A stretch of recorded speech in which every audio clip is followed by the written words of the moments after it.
طریقہ بتایا ہے, ایک طریقہ بتایا ہے دل سے دنیا کی محبت نکالنے کا, ایک ٹوٹکا ہے.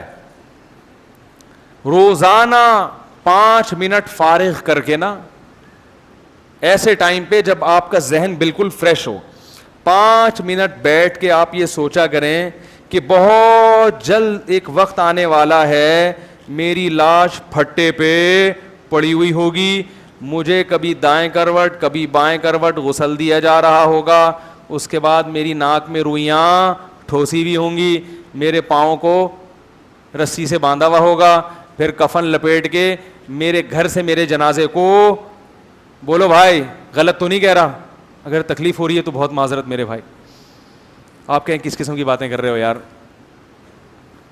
یہ ہوگا کہ نہیں ہوگا؟ بھائی آپ بتاؤ پھٹے پہ لیٹنا ہے کہ نہیں لیٹ؟ قدیر بھائی, اچھا میں اپنا کہہ دوں, آپ کہیں دوسروں کو, میں بھی پھٹے پہ لیٹا ہوا ہوں گا. ایک دن میں نے بیان کیا بھائی میں مر جاؤں تو میری تصویریں نہ کھینچی جائیں, مردہ چھپانے کی چیز ہے, دکھانے کی چیز نہیں ہے. اسلام میں مردہ چھپانے کی چیز ہے, دکھانے کی چیز. میں نے بیان کیا تھا بھائی میں مر جاؤں تو میری تصویریں نہ کھینچی جائیں میت کی حالت میں. لوگوں کے فینا توبہ توبہ, مفتی صاحب آپ کیوں مر رہے ہیں؟ بھائی مریں گے, آج نہیں مرے تو کل مریں گے, کل نہیں تو پرسوں مریں گے, پرسوں نہیں تو ترسوں مریں گے, تو لازمی ہوگا بھائی یہ کام.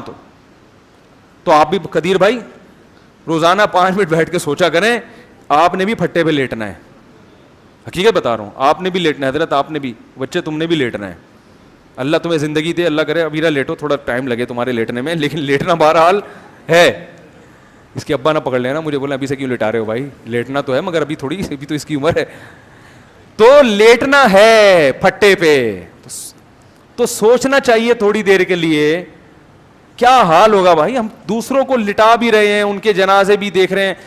میں نے ایک دن ایک ساتھی سے کہا, ہم یہاں ہمارے عیدی سینٹر یہاں قریب ہے, تو میں نے ساتھی سے کہا گاڑی روکو, عیدی سینٹر کے برف خانے میں چلتے ہیں. کئی دفعہ میں جب بھی وہاں سے گزرتا ہوں نا, تو وہ جو بھی گاڑی چلا رہا ہوتا ہے بولتا ہوں یار روکو ذرا عیدی سینٹر کے برف. اس نے کہا کیا ہو گیا خیریت؟ میں نے کہا یار وہاں جا کے لاشیں دیکھنی ہیں. برف خانے نا عیدی سینٹر میں لاشیں رکھی ہوئی ہیں, ایسے مردے بالکل ہینڈسم اسمارٹ کڑک, ہلتے ہی نہیں. وہ لوگ جو کبھی چین سے بیٹھتے ہی نہیں تھے اب ایسے اکڑے ہوئے ہیں کہ ہلنے کا نام ہی نہیں لے رہے, ورنہ انسان تو ہلتا ہی رہتا ہے نا ہر وقت, چین سے کہاں بیٹھتا ہے.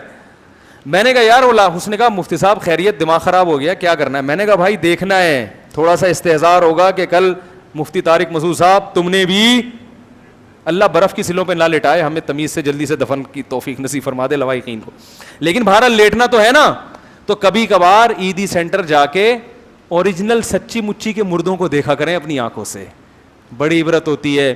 اور پھر اپنے بحریہ ٹاؤن کے پلاٹوں کا بولو نا بھائی سوچا کریں, اس سے ٹینشن وقتی طور پہ تو بڑھے گی, لیکن یہ ایسا ہی ہے جیسے ڈپریشن کی گولی کھاؤ نا, اس کے کچھ سائیڈ افیکٹ ہوتے ہیں مگر پھر آدمی ریلیکس بھی ہو جاتا ہے نا.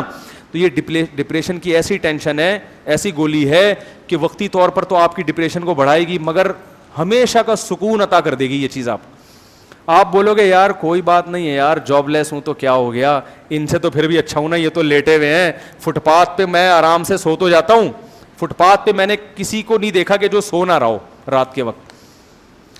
نرم گدوں پہ ایئر کنڈیشن روم میں تو بہت سے ایسے لوگ دیکھے ہیں جن کو نیند نہیں آتی پوری پوری رات. فٹ پاتھ پہ جو لیٹنے والے ہیں, جب بھی کسی کو جا کے میں نے دیکھا ہے خراٹے لے کے مزے سے سو رہا ہوگا, کیونکہ اس کے پاس چمن کی گاڑی بولو بھائی نہیں ہوتی, لہذا وہ ٹینشن میں ہی نہیں ہوتا, اس کے پاس کوئی ہے ہی نہیں, اس کے پاس کوئی ہے ہی نہیں نا, چھیننے کا غم ہی نہیں. کیا فٹ پاتھ چھینو گے اس سے بھائی, اس سے کیا فٹ پاتھ چھینو گے؟ وہ کہے گا چھین لے, میں سڑک پہ جا کے سو جاؤں گا. سونے کے لیے تو کہیں بھی آدمی جا کے سو جائے.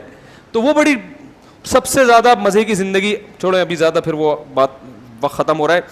تو کبھی کبھار قبرستان تو جایا کریں, لیکن عیدی سینٹر کے مردہ خانے کا چکر بھی لگا لیا کریں, اور کبھی بیگم کو بھی لے جائیں. ہر وقت باتیں کرتی رہتی نا, ہمارا پلاٹ کیوں نہیں ہے, ہمارا مکان کیوں نہیں ہے, آپ نے صرف 38 تولے سونا مجھے ابھی تک بنا کے دیا ہے 38 تولے میں ہوتا کیا ہے نا, میرے پاس صرف 25,000 جوڑے ہیں, میرے پاس صرف کتنے جوڑے ہیں 25,000 جوڑے میرے پاس صرف 10 پیٹیاں ہیں. تو یہ کیا ہے, یہ تو بہت, یہ ہوتا ہے جذبہ ہوتا ہے, وہ تو ختم تو نہیں ہوتا نا, مرد میں بھی نہیں ختم ہوتا جذبہ, عورت میں بھی ختم نہیں ہوتا. میرے ساتھ پھر 1 کروڑ روپے اکاؤنٹ میں پڑے ہوئے ہیں ابھی تک. یہ کیا, یہ تو میں 1 پلاٹ خریدوں گا ختم ہو جائیں گے. 1 کروڑ روپے پڑے پھر 1 پلاٹ خریدیں گے کیا ہو جائیں گے, یہ تو کچھ ہے ہی نہیں, تو 1 پلاٹ کے پیسے رکھے ہوئے میرے پاس. یہی سوچ سوچ کے کیا ہو رہا ہے, پاگل ہو رہا ہے انسان. تو جائیں ذرا مردہ خانے میں جا کے ان مردوں کی حالت دیکھا کریں, پھر ان سے انٹرویو لیں, ان سے پوچھیں بھائی بتاؤ کتنے پیسے ہیں تمہارے پاس. کوئی مردہ کہے گا میرے 2 پلاٹ ہیں بحریہ ٹاؤن میں, لیکن میں گزر رہا تھا ایک ٹرک مار کے چلا گیا. وہ سارے ایسے ہی پڑے ہوئے ہوتے ہیں لاوارث, ان کے کوئی جیب سے کوئی شناختی کارڈ نہیں نکلا ہوا ہوتا. اس لیے بھائی ہر وقت شناختی کارڈ جیب میں رکھے, کیونکہ ٹرک والا تو اسٹیکر بنا کے چلا جائے گا آپ کا. آپ تو اسٹیکر بن جاؤ گے, کوئی شناخت نہیں ہوگی, لیکن شناختی کارڈ سے بہرحال انسان پکڑا جاتا ہے, صحیح ہے نا. تو لواحقین کو مشکل نہیں ہوگی. تو آپ ان سے جا کے انٹرویو لیں, ان سے پوچھیں بھائی کیا ہوا تھا, کتنے پلاٹ ہیں, کسی کے 10 ہوں گے, کسی کے 20 ہوں گے, کسی کو کیا ہوگا. کوئی غریب بھی ہوگا, کوئی رکشے والا بھی ہوگا, کوئی ٹیکسی والا بھی ہوگا, اس کو اپنے رکشے پہ بڑا فخر ہوگا, اس کو اپنی ٹیکسی پہ فخر ہوگا کہ آخری قسط تھی وہ بھی الحمدللہ پوری ہو گئی, اب یہ ٹیکسی میری ہو گئی ہے.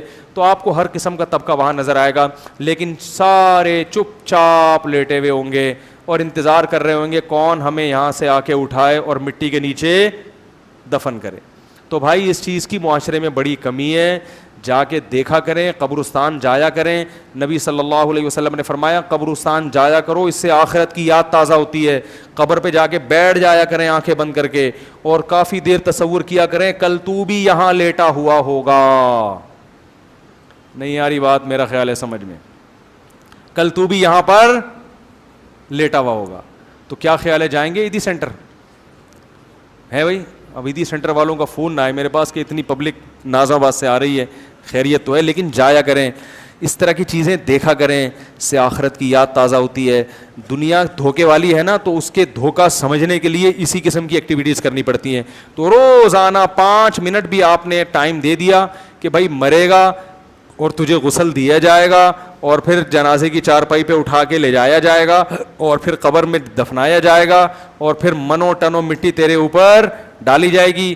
3-4 دن تک لواحقین روتے رہیں گے, ہائے منع کے ابا دنیا سے چلے گئے, بڑے اچھے تھے, جب بھی ابو گھر میں آتے تھے کچھ نہ کچھ فروٹ, اچھے ابوؤں کی بات کر رہا ہوں, کچھ نہ کچھ فروٹ لے کر آیا کرتے تھے, اور ٹھیک ہے کبھی کبھار غصہ ہو جایا کرتے تھے, لیکن بڑے اچھے تھے, بہت اچھے تھے, بہت اچھے تھے. 3-4 دن کے بعد آپ کی اولاد ویلیاں لگا رہی ہوگی. میں نے دیکھا ہے ایک نوجوان آیا, میرے ابا مر گئے, ہائے میں ایسا پریشان, اتنا غم. چوتھے دن میں نے دیکھا ایک ٹائر پہ وہ چلا رہے ہیں بائک. 3-4 دن سے زیادہ غم بولو بھائی نہیں, ختم. تو یہ ہوتا ہے حساب کتاب. خواتین میاں سے وعدے کرتی ہیں آپ مر گئے میں شادی نہیں کروں گی, شادی نہیں کروں گی, مجھے آپ جیسا تو مل ہی نہیں سکتا. 4 مہینے 10 دن عدت پوری ہوئی, 4 مہینے اور لگا لو غریبی کے, 2-4 اور لگا لو, غریبی در غریبی, 2 غریبیاں بھی چل رہی ہوتی ہیں آج کل. اس کے بعد خود وہ کہے گی یار زندگی ہم نے گزارنی ہے, کیا وہ آپ تو چلے گئے منع کے ابا, مجھے تو نہیں, صحیح ہے نا, میری زندگی تو تباہ نہیں کرو. میاں بھی کر لیتا ہے, عورت بھی کر لیتی ہے.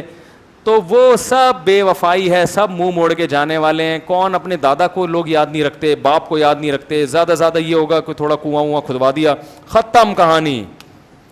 تو یہ ہے میرے بھائی دنیا جس سے ہم دل لگاتے ہیں. اس لیے اللہ نے کہا کہ تیاری کس کی کرو, بولو بھائی قبر کی تیاری کرو, جہاں جانا ہے تم نے. اللہ تعالی ہمیں سمجھنے کی, عمل کی توفیق عطا فرمائے.